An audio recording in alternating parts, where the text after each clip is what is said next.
Ayan mga kalola, ang topic natin ngayon ay kung paano kunin yung platform rewards, yung attendance na hinihingi ni Ate Lola Angie, Monday to Sunday. Pupunta lang po kayo sa points, etong dashboard na to may points. Pupuntahan nyo lang yan, tapos click details sa taas sa kanan, tapos click all nasa taas sa kanan.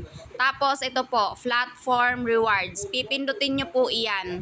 Tapos, ito yung hinihingi ko mga kalola, Monday to Sunday, ang complete tasking. Alam nyo kung bakit ko to hinihingi, may date po kasi ito. Tapos, ito yung mga tasking, itong 1,800, 1,800. May date po yan mga kalola. Kapag nasa panel kayo, may icon din po yan sa panel. Halimbawa, nakaupo kayo sa panel, ito ang Ate Lola Angie nyo.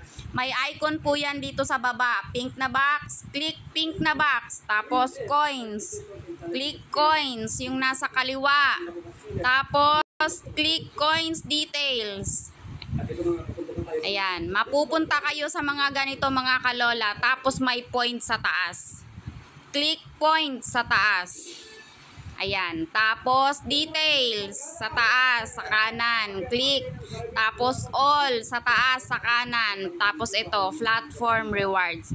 Ito po yun mga kalola, same scenario lang po ang icon na nasa panel at icon sa dashboard, icon sa solo live, meron din pong icon. Pupuntahan nyo lang ang pink na box. Huwag magkakamali.